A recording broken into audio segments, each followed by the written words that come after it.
آپ اچھی طریقے سے جانتے ہیں کہ ارکان ایمان کیا کیا ہیں۔ آمنت باللہ و ملائکتہ و کتبہ و رسلہ والیوم الآخر والقدر خیرہ و شرہ من اللہ تعالی والبعث بعد الموت، یہ ایمانیات میں سے ہے اور ایمان کے ارکان میں سے ہے۔ کسی ایک کتاب کا، کسی ایک رسول کا، کسی ایک فرشتے کا انکار کرنا وہ دائرہ اسلام سے خارج کر دیتا ہے۔ ایسے ہی تقدیر کے سلسلے میں بھی ایمان رکھنا کہ جو کچھ ہماری تقدیر میں لکھا ہے وہ سب کچھ اللہ کی طرف سے ہے، چاہے وہ خیر ہو یا شر ہو، سب کچھ من جانب اللہ ہے۔ آج میں تھوڑا سا یہ سمجھانے کی کوشش کروں گا انشاءاللہ کہ آج ہماری قوم کی سچویشن یہ بن چکی ہے کہ تقدیر کا رونا اس وقت روتے ہیں جب ان کو کوئی تکلیف آتی ہے، کوئی مصیبت آتی ہے، کوئی پریشانی آتی ہے۔ گھر میں سب بیمار رہ رہے ہیں اور کوشش کے باوجود بیماری ختم نہیں ہوتی تو آدمی کہتا ہے میری تقدیر میں یہی لکھا ہوا تھا۔ لیکن اسی گھر میں جب مال کی فراوانی ہوتی ہے اور آسائش کے سارے سامان ہوتے ہیں، سب تندرست اور صحت مند ہوتے ہیں، تو وہاں کوئی تقدیر نہیں کہتا، وہاں کہتا یہ تو میرا کمال ہے۔ ہر برائی کو تقدیر پر ڈال دیا جاتا ہے اور ہر اچھائی کو خود کی طرف منسوب کر دیا جاتا ہے۔ اور کچھ لوگ ایسے بھی ہیں جو یہ تصور کیے ہوئے بیٹھے ہیں کہ جب تقدیر ہی میں ہمارے سب کچھ لکھ دیا گیا ہے تو اب ہمیں کچھ کرنے کی کیا ضرورت، جو اللہ نے لکھا ہے وہی ہوگا۔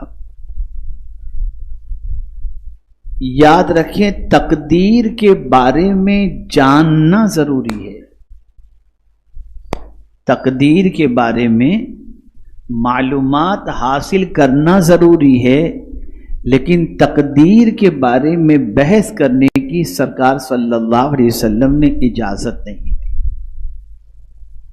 نہ صدیق اکبر کو اجازت دی، نہ فاروق اعظم کو اجازت دی، نہ کسی صحابی کو، بلکہ رسول اعظم صلی اللہ علیہ وسلم تشریف لائے تو دیکھا چند صحابہ تقدیر کے سلسلے میں گفتگو کر رہے تھے، تو سرکار صلی اللہ علیہ وسلم نے فرمایا بہذا امرت، کیا میں نے تم کو ان چیزوں کا حکم دیا ہے؟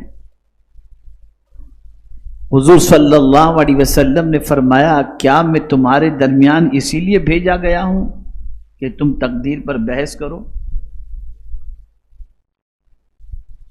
اب میں یہ سمجھانا چاہوں گا انشاءاللہ کہ جو لوگ یہ تصور کرتے ہیں کہ ہم وہی کرتے ہیں جو تقدیر میں لکھا ہوا ہے، یہ ایک غلط فہمی ہے۔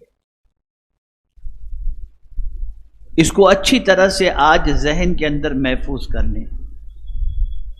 ہم وہی کرتے ہیں جو تقدیر میں لکھا ہوا ہے، اللہ نے جو لکھ دیا ہم وہ کر رہے ہیں۔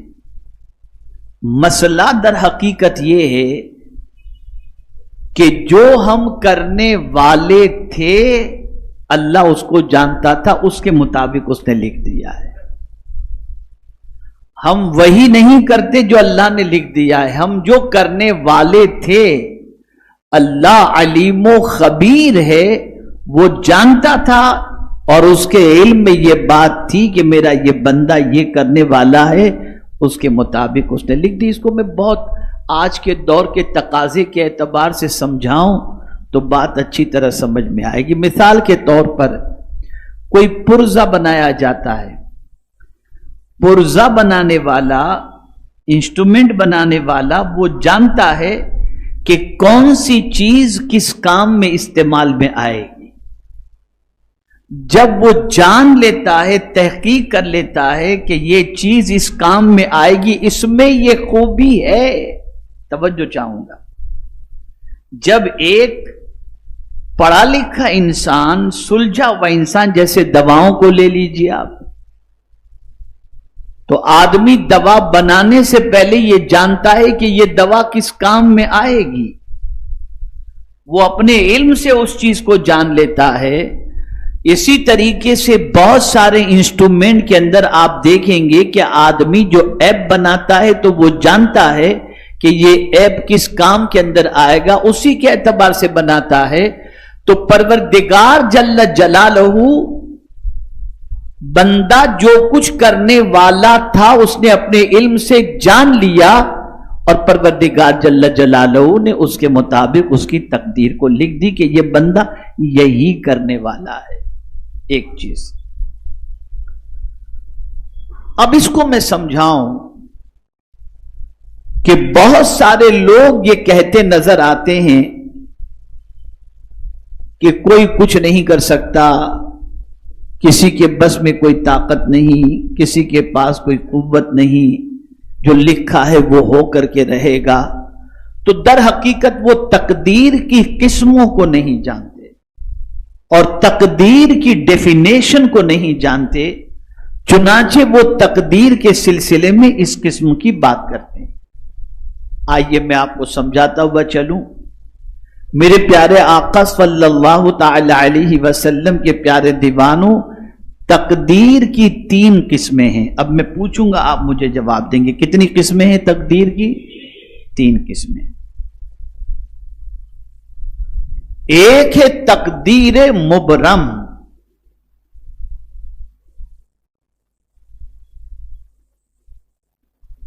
ایک ہے تقدیر معلق محض، اور ایک ہے تقدیر شبیہ بمرہم مبہم۔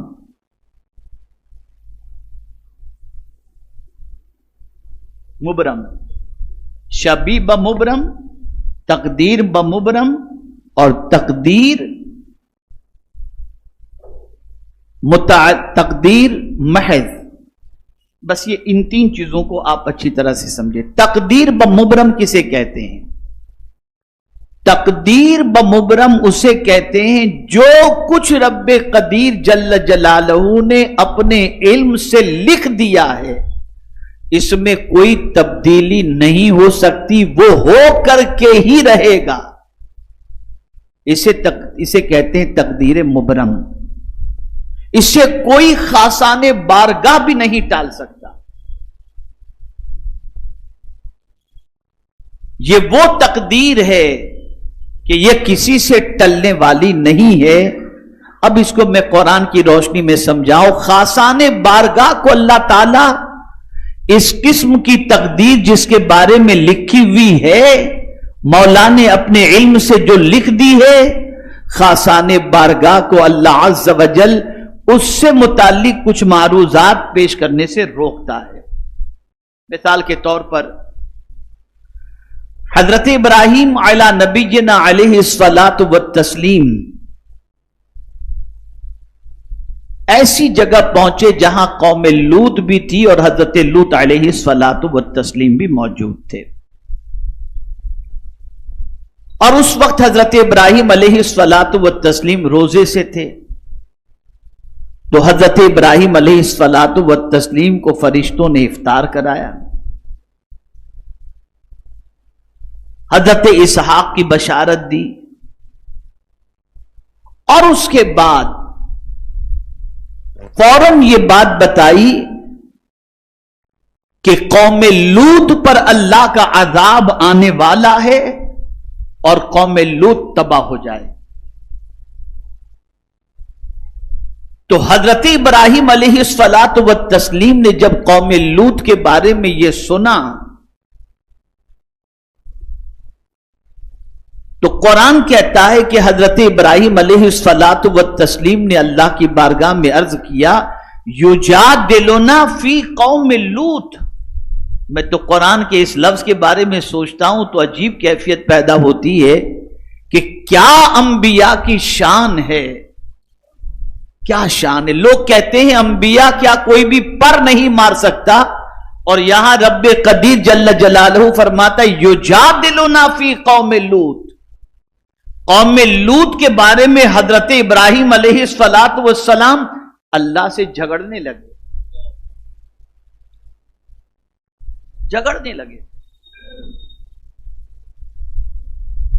باہر پڑھیے, نماز پڑھنی ہے تو چلیے باہر پڑھیے. یہاں ایک مرتبہ درود شریف پڑھیں. اللہم صلی علی سیدنا و مولانا محمد معدن الجود والکرم وآلہ وصحابہ وبارک وسلم صلاۃ و سلام علیک یا سیدی یا رسول اللہ صلی اللہ تعالی علیہ وسلم. تو حضرت ابراہیم علیہ الصلاۃ والتسلیم کے بارے میں قرآن کہتا ہے یجادلنا, وہ ہم سے جھگڑا کرنے لگے فی قوم لوط, قوم لوط کے بارے میں. اب وہ لوگ جو کہتے ہیں کہ انبیاء کو پر مارنے کی بھی گنجائش نہیں, ذرا دیکھو اللہ کیسے ناز اٹھاتا ہے اپنے نبیوں کا کہ انہیں مچلنے کی اجازت دیتا ہے کہ مچلو جس طرح سے تم مچلنا چاہو. لفظ جدال جھگڑے کے معنی میں آتا ہے. کس انداز سے حضرت ابراہیم مچلے ہوں گے. اور یہاں تھوڑی سی ایک بات اور بھی عرض کر دوں, قوم لوط کے بارے میں حضرت ابراہیم علیہ السلام اللہ عز و جل سے معروضہ پیش کرنے لگے. اب قوم لوط جن کی طرف حضرت لوط علیہ السلام کو بھیجا گیا تھا, اور قوم لوط میں حضرت لوط علیہ السلام, ان کی فیملی اور کچھ لوگ ہی ایسے تھے جو ایمان والے تھے, باقی سب کے سب جو ہے وہ اللہ خیر فرمائے بہت شدید اور سخت ترین گناہوں میں گرفتار.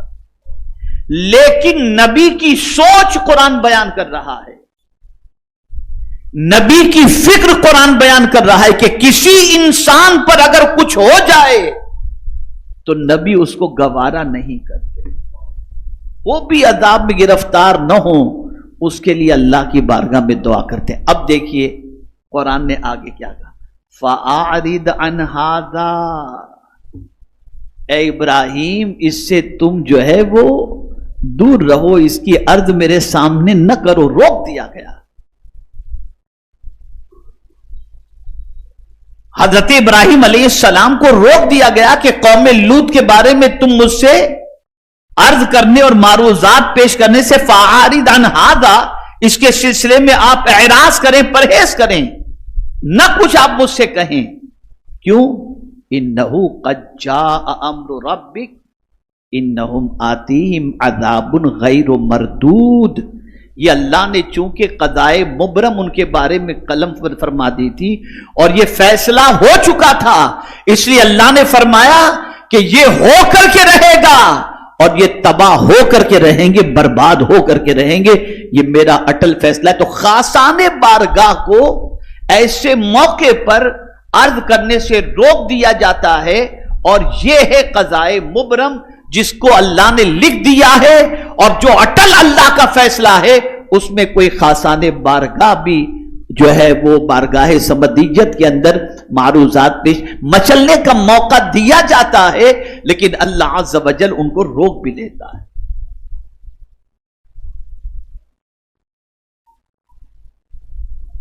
اسی طریقے سے آپ دیکھیں حضرت موسیٰ علیہ الصلاۃ والتسلیم, شب معراج سرکار صلی اللہ علیہ وسلم جب تشریف لے گئے تو دیکھا حضرت موسیٰ علیہ السلام اللہ سے ہم کلام ہیں, لیکن آواز تھوڑی سی بڑی تھی حضرت موسیٰ علیہ السلام کی.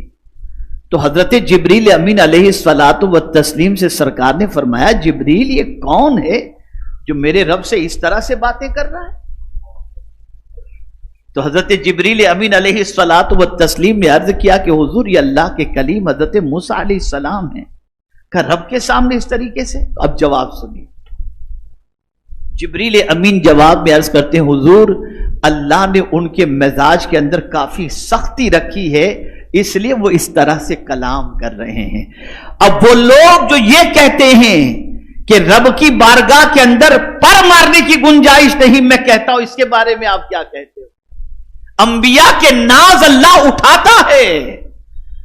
انبیاء کرام علیہم الصلاۃ والتسلیم اپنے رب سے بات کرتے ہیں اس لیے کہ جب وہ کہتا ہے جو کہتا ہے وہ مانتے ہیں، تو کبھی ایسا بھی ہوتا ہے کہ مچل کر وہ بھی ناز برداری کے لیے اللہ عز و جل کی بارگاہ میں اس طرز کلام کو اختیار کر لیتے اور اللہ ان کے ناز کو اٹھاتا بھی۔ چلیے تھوڑا سا یہ نہیں سمجھے تو اور ایزی سمجھا دوں، اور ایزی سمجھا دوں۔ آپ سوچتے ہوں گے اللہ سے جھگڑا کرنا، تو وہ جھگڑا جس کے بارے میں آپ سمجھتے ہیں اس طرح سے نہیں، وہ ناز برداری کا انداز ہوتا ہے، وہ مچلنے کا ایک انداز ہوتا ہے، جیسا کہ اب سنیے آپ، ایک مومن کا کچا بچہ وجود میں، ورود میں آنے سے پہلے، دنیا میں آنے سے پہلے کچا بچہ انتقال کر جاتا ہے۔ کچا بچہ، اس نے دنیا دیکھی نہیں، اسے نہ باپ کا پیار ملا نہ ماں کا پیار ملا، کچھ بھی نہیں، پیدا ہونے سے پہلے اس کی موت واقع ہو گئی۔ اب کل بروز یہ قیامت یہ کچا بچہ اللہ سے جھگڑا کرے گا۔ حدیث شریف میں اللہ سے جھگڑا کرے گا، مولا میں نے تو میری ماں کو بھی نہیں دیکھا، نہ باپ کا پیار پایا، میں نے تو کچھ نہیں پایا، آج تو مجھے جنت میں بھیج رہا ہے، میں جنت میں نہیں جاتا۔ کچا بچہ اللہ سے جھگڑا کرے گا، حدیث شریف میں جدال کا لفظ آیا ہے، وہ کچا بچہ اللہ سے جھگڑا کرے گا، میں جنت میں نہیں جاتا، اس لیے کہ جس ماں باپ کا پیار میں نے دنیا میں نہیں پایا، میں چاہتا ہوں وہ میرے ماں باپ بھی میرے ساتھ ہوں۔ حدیث شریف کے اندر ہے بچے کی ناف جو ہوتی ہے نا، اسی ناف سے بچے کو غذا پہنچتی ہے، اس ناف سے اللہ عز و جل اس بچے کے ماں باپ کو باندھ کر جنت کے اندر داخل کرتا۔ اب جو یہ کہتے ہیں کہ کسی کی سنوائی نہیں، کیا کہتے ہو اس کچے بچے کے بارے میں؟ جب کچا بچہ اپنے ماں باپ کو لے جا سکتا ہے تو مصطفیٰ جان رحمت کی شان کتنی عرف ہے۔ تو مچلنے دیتا ہے میرا مولا کہ مچلو، میرے بندو مجھ سے مچل کر نہیں مانگو گے تو کس سے مانگو گے؟ لیکن جہاں روک دیا جاتا ہے وہ قضائے مبرم ہے۔ چلیے اور تھوڑی سی ایمان کی تازگی کے لیے عرض کر دوں، کلیم کا ذکر بھی سن لیا، خلیل کا ذکر بھی سن لیا، اب تھوڑا سا حبیب کا ذکر بھی سن لیا۔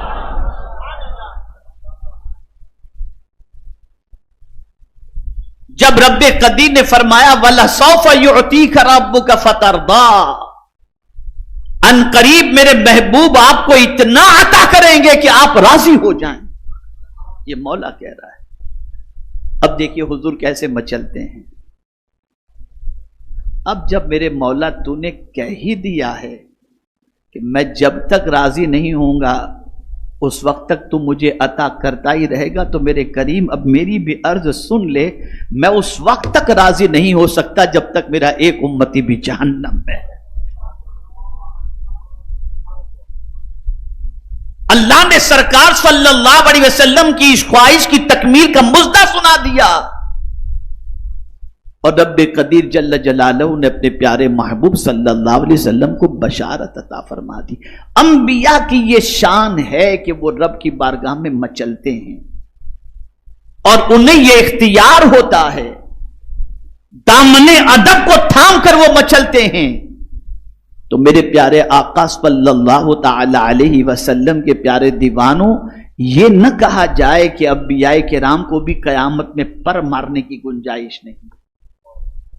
اب آئیے سمجھیں، قضائے مبرم آپ سمجھ لیے، یہ وہ چیز ہے جس کا فیصلہ اللہ نے اٹل فرما دیا ہے، وہ ٹلنے والا نہیں کسی خاصان بارگاہ کی دعا سے۔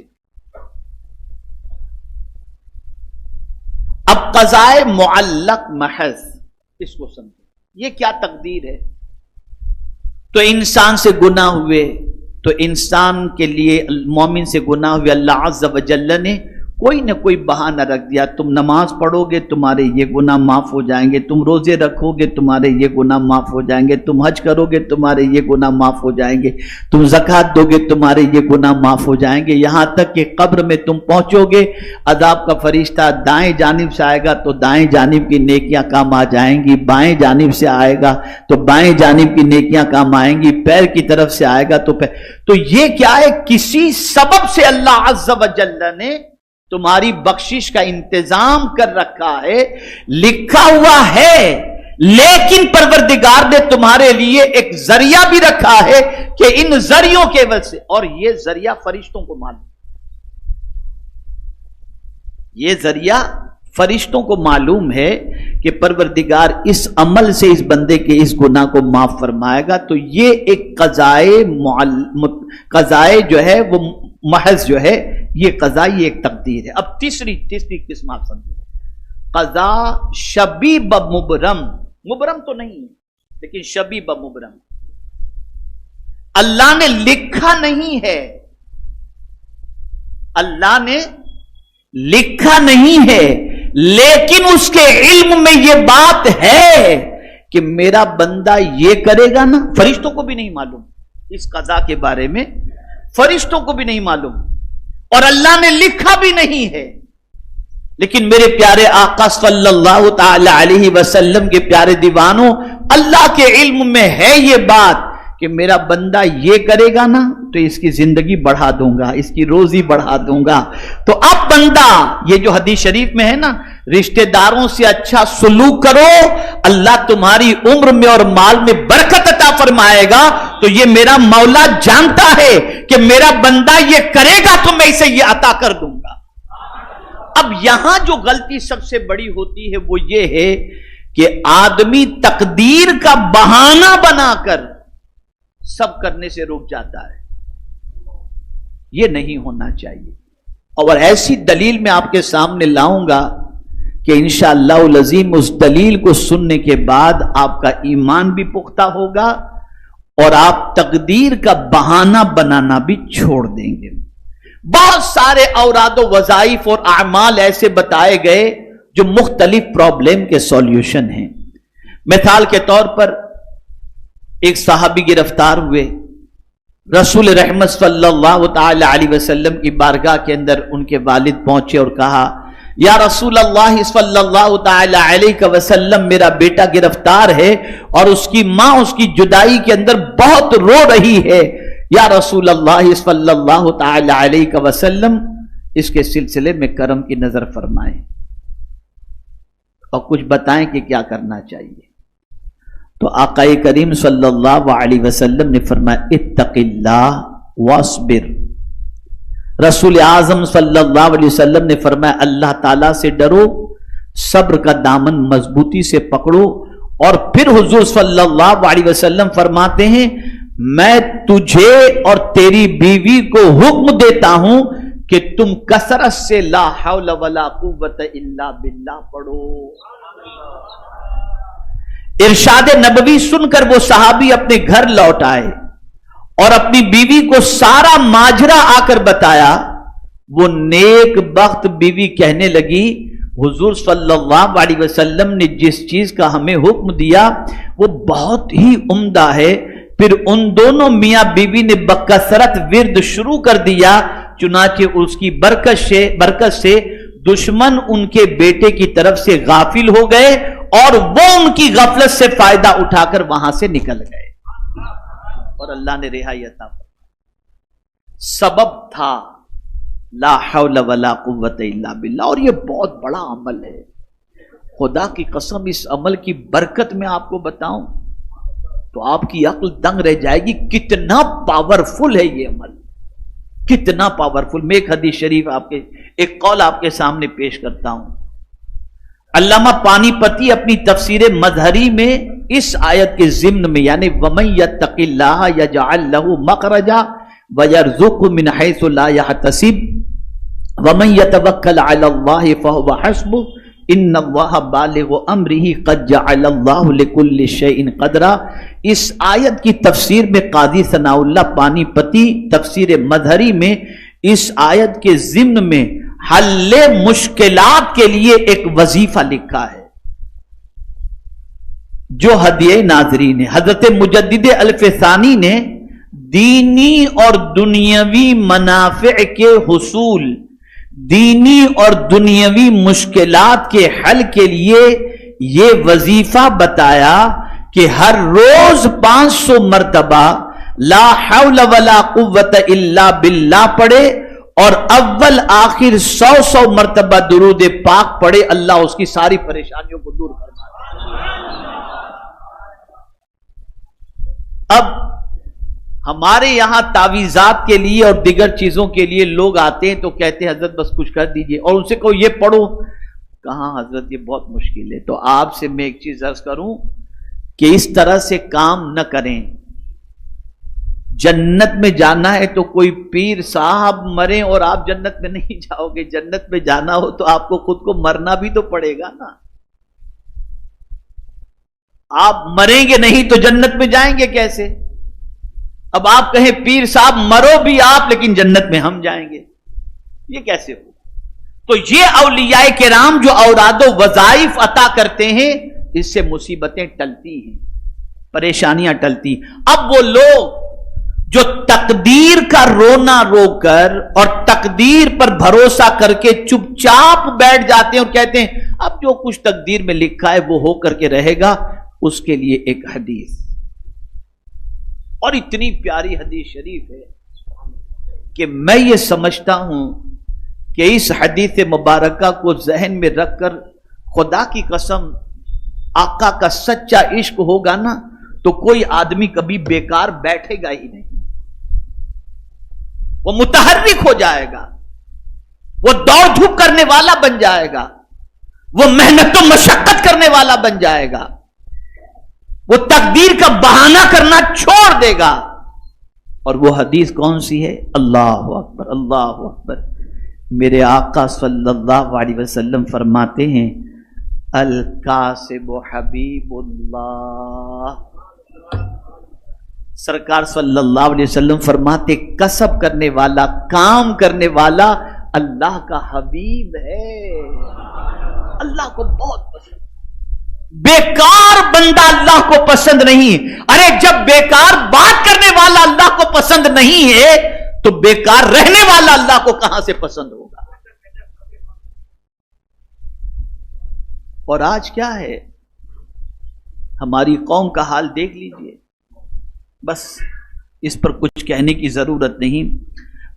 اب سنیے یہ جو حدیث شریف ہے الکاسب حبیب اللہ، اس کے بارے میں حضرت مولانا روم رحمت اللہ تعالی علیہ فرماتے ہیں کہ اگر تو توکل کا دعویٰ کرتا ہے تو کام میں مشغول ہو جا، پہلے تخم ریزی کر پھر اللہ پر بھروسہ کر. یعنی تو اگر اللہ پر بھروسہ کرنے کی بات کرتا ہے نا تو پہلے زمین میں بیج بو دے اور پھر تو اللہ پر بھروسہ کر.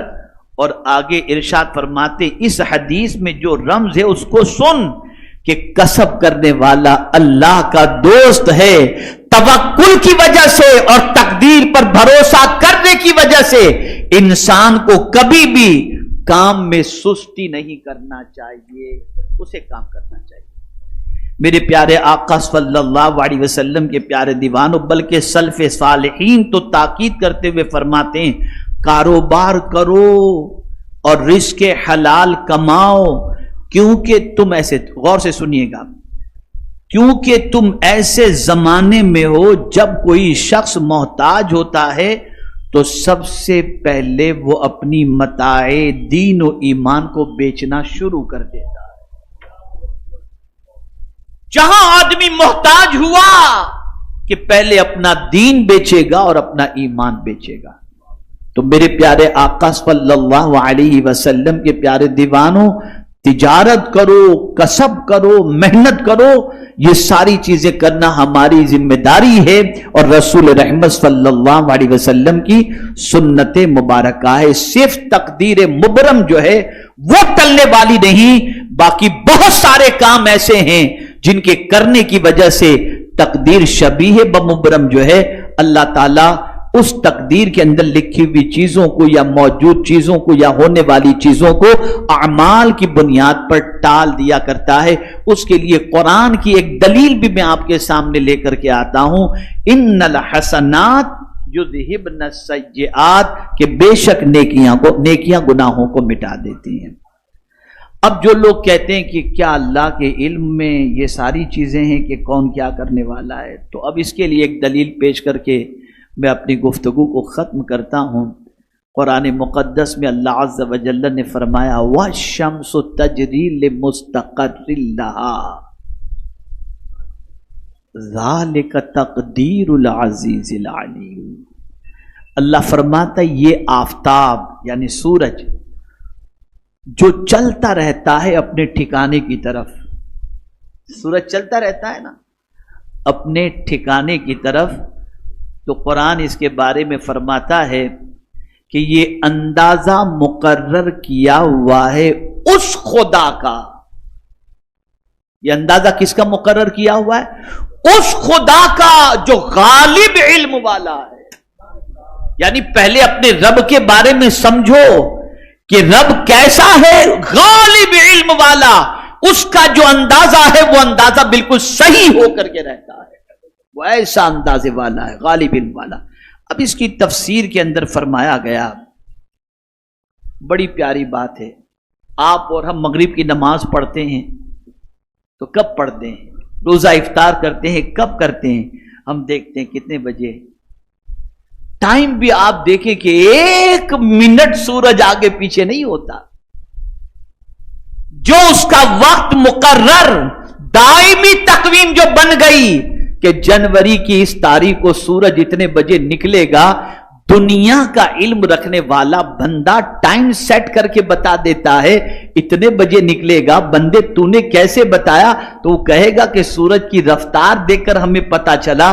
تو جب اس رفتار کے علم رکھنے والے کی پوزیشن یہ ہے کہ تمہیں ٹائم بتا کر کے لکھ کر کے بتا دیتا ہے کہ اتنے بجے ہی نکلے گا، اس کے یقین کو بھی تو دیکھو اور سورج کے یقین کو بھی دیکھو، پھر اپنے یقین کو بھی دیکھو کہ سورج کے جو وقت پر نکلنے کا اللہ نے فیصلہ فرما دیا ہے تو سورج نہ ایک سیکنڈ پہلے نکلتا ہے نہ بعد میں نکلتا ہے، اسی وقت پر نکلتا ہے جو اللہ نے اس کے لیے مقرر کر دیا ہے. اور اس پر آپ یقین کر کے ہی تو افطار کرتے ہیں، اسی پر تو یقین کر کے. تو میرے پیارے آقا صلی اللہ تعالی علیہ وسلم کے پیارے دیوانوں، سورج اپنے مقرر مقام کی طرف محو حرکت ہے اور اس کی مجال نہیں کہ وہ مقرر شدہ وقت سے ایک سیکنڈ تاخیر سے یا پہلے یا وہاں سے سرک کر کسی اور جگہ پہنچ جائے. سورج کی یہ مجال نہیں.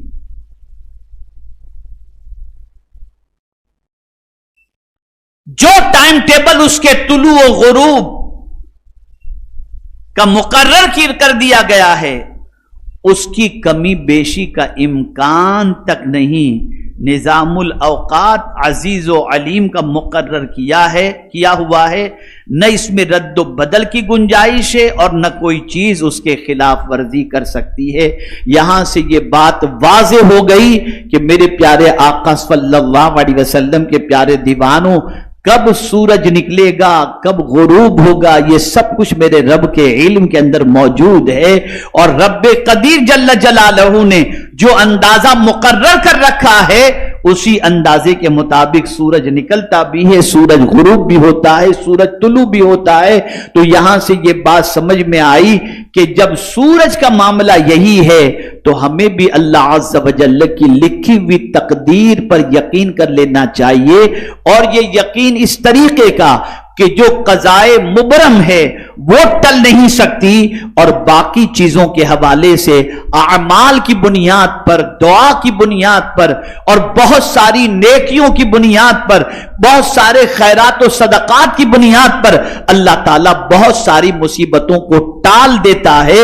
تو تقدیر کا بہانہ بنا کر کے بیٹھا رہنا یہ اللہ عز و جل کی بارگاہ کے اندر اس طریقے کا معاملہ ہے جو اللہ عز و جل کو پسند نہیں، بلکہ اللہ عز و جل یہ چاہتا ہے کہ بندے تو محنت کر، تو مشقت کر، تیری محنتوں اور مشقتوں کی بنیاد پر وہ تقدیر جو شبیب مبرم ہے میں اسے ٹال بھی سکتا ہوں، بدل بھی سکتا ہوں۔ اور یہاں یہ بات یاد رکھیں کہ کبھی ایسا ہوتا ہے کسی کی دعا سے بھی تقدیر بدل جاتی ہے، لیکن کون سی تقدیر؟ تقدیر شبیب مبرم، اس لیے کہ اللہ تعالیٰ نے اس دعا کے اندر تاثیر رکھی ہے۔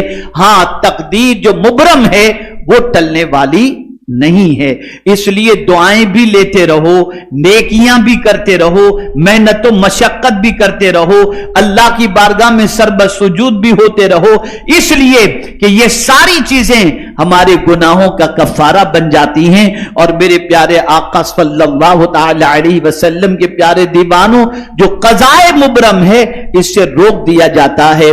تو ہمیں چاہیے کہ ہم اللہ والوں کی دعائیں بھی لیتے رہیں، اللہ والوں کی خدمت بھی کرتے رہیں، ماں باپ کی خدمت بھی کرتے رہیں، نماز بھی پڑھتے رہیں، رشتہ داروں کے حقوق کو بھی ادا کرتے رہیں، کہ اس کی وجہ سے بہت سارے پرابلمز ایسے ہیں جن کو اللہ عز و جل دور فرما دیا کرتا ہے۔ میرے پیارے آقا صلی اللہ تعالی علیہ وسلم کے پیارے دیوانوں، یہ چند کلمات خیر تھے جسے اپنے دل و دماغ کے اندر محفوظ رکھیں، اور یہ بات اچھی طرح سے ذہن میں رکھیں، جو اللہ نے لکھا ہے، کریکشن کر لیجئے، جو اللہ نے لکھا ہے وہ ہم نہیں کرتے، ہم جو کرنے والے تھے وہ اللہ نے اپنے علم سے لکھ دیا ہے۔ اس لیے تقدیر کا بہانہ مت بناؤ اور اللہ پر الزام تراشی نہ کرو، بلکہ یہاں پر یاد رکھیں میرے پیارے آقا صلی اللہ تعالی علیہ وسلم کے پیارے دیوانوں، ایک فرقہ ہے فرقہ قدریہ کے نام سے، یہ منحوس فرقہ ہے، اسے مجوسی فرقے کے برابر کہا گیا ہے۔ وہ تقدیر کے حوالے سے غلط سلط عقیدے رکھتے ہیں۔